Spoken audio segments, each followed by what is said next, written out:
माध्य। लेकिन समांतर माध्य सीखने से पहले एक छोटी सी कहानी जरा सुनो भाई। एक ये हरि हैं, इनके 3 बच्चे हैं। कितने बच्चे हैं? 3। नीलू, पीलू और कालू।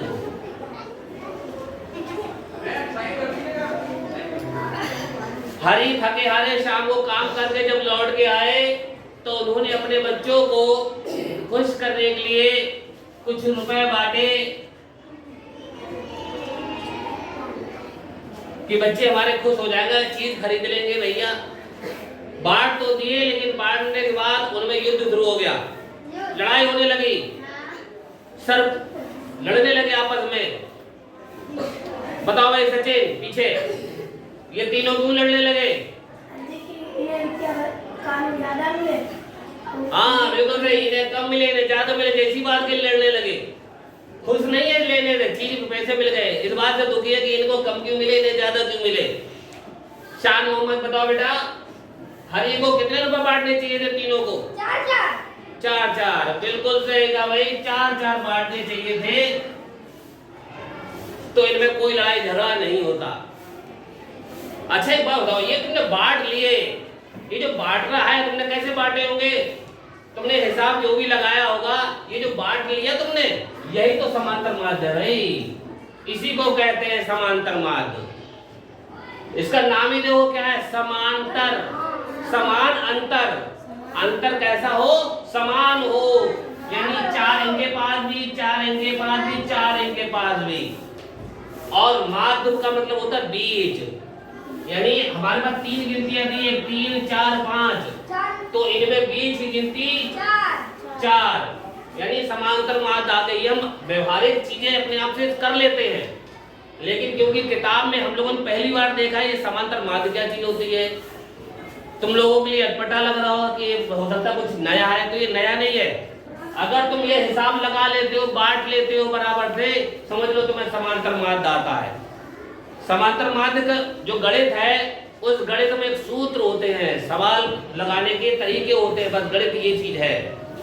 अब इन्होंने जो बांटा है वो कैसे बांटा है, कैसे करेंगे? जो देखो हरि ने कुल कितने रुपए बांटे? 3, 4, 5। अगर तीनों को जोड़ लेते हैं तो कितने बनते हैं? 12। बांटने कितने लोगों में है? 3 लोगों में। तो हम क्या करेंगे? 3 से इसको भाग कर देंगे, 3 का पहाड़ा 12 की गिनती तक पड़ेंगे। 3 एकम 3, 3 दूनी 6, 3 ते 9, 3 चौक 12। लो भैया 4 बार गया तो ये हमारा उत्तर आ गया 4। ये लो समांतर माध्य निकल आया कितना? 4। कोई परेशानी नहीं, कोई दिक्कत नहीं। चलिए अब अगला सवाल देखते हैं। ये तुमने बिल्कुल सही पहचान लिया, समझ लो तुम समांतर माध्य लगाना सीख गए। अब देखिए अगला सवाल है, 5 है, 6 है, 11 और 22।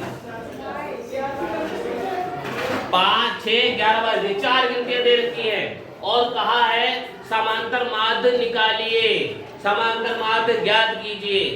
तो समांतर माध्य के लिए हमने बताया था सूत्र होता है, समांतर माध्य का क्या सूत्र हो, पहले जोड़ करते ना, वो कहलाते हैं पद, यानी पदों का योग। पदों का योग हमने अभी योग किया था 3 और 4, 5 का, तो ये हो गया पदों का योग। और हमने भाग किया था पदों की संख्या से। संख्या में वो कितने थे? 3 लोग थे ना, तो पदों की संख्या से भाग किया था। बस बच्चों ये सूत्र तुम्हें याद रखना है समांतर माध्य के लिए कि पदों का योग बटे पदों की संख्या से तुम्हें भाग करना है। तो पदों का योग मतलब ये गिनतियां हम ऊपर लिखेंगे पहले, 5 + 6 + 11 + 22। अब हम इनको जोड़ेंगे और संख्या में कितने? 1, 2, 3, 4 है ये। अब जरा हम जोड़ेंगे, हैं कितने? 44। बहुत बढ़िया भाई, तुम लोगों ने पहले जोड़ रखा है तो जो हमारा उत्तर आ गया यहाँ पर है 44 और नीचे 4। अब 4 से हम 44 को भाग करेंगे तो 4 को देखो तुम लोगों ने ऐसे सीखा होगा, ऐसे कर लेते हो, ऐसे समझ में आता होगा भाग, ठीक है? ये भी भाग ही होता है। तो जैसे हम इसमें भाग करते हैं तो इसको 4 एकम 4, 4 एकम 4, कितना उत्तर आ गया? 11। बस यही तो समांतर माध्य है। समांतर माध्य निकालना कोई कठिन है? बस हमें ये बात याद रखनी है कि पदों का योग करना है और उसको पदों की संख्या से भाग कर देना है, यानी जोड़ो और जितने हैं उतनी संख्या से भाग कर दो। अगला सवाल हम देख रहे हैं, देखिए 9 है, 12, 14, 8 और 7। हमसे कहा गया समांतर माध्य निकालिए, तो हम क्या करेंगे? हमें सूत्र मालूम है, पदों का योग बटे पदों की संख्या।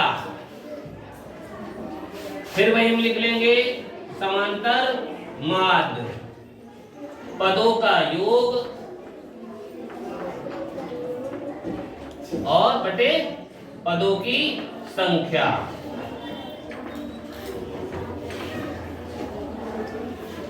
तो पदों का योग पद लिख लेंगे हम 9 प्लस 12 प्लस 14 प्लस 8 प्लस 7।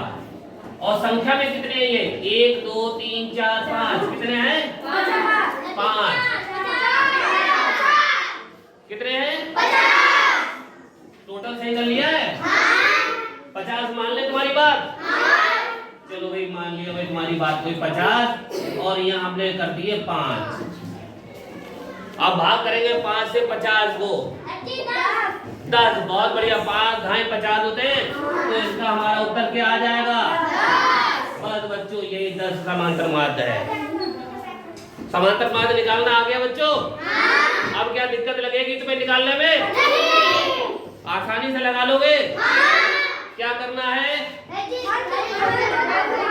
चलो करिश्मा बताओ बेटा, कैसे निकालेंगे? क्या करेंगे पहले? हाँ, जोड़कर हमें भाग करना है, यानी पहले पदों को जोड़ेंगे और जितने पद दे रखे होंगे उससे हम उसको भाग कर देंगे। यही समांतर माध्य है। अगर भूल भी जाओ तो इसके नाम से याद आ जाएगा तुम्हें, समांतर। समान अंतर, यानी कैसा होना चाहिए? समान अंतर होना चाहिए। माध्य माने बीज, ऐसी बीज की गिनती जिसमें समान अंतर हो। तो समांतर माध्य वो होता है जो पदों की संख्या से पदों की संख्या को भाग करने पर प्राप्त किया जाता है। ठीक है, आज के लिए हम इतने ही सीखेंगे, आगे हम फिर आपको सिखाएंगे कुछ नया।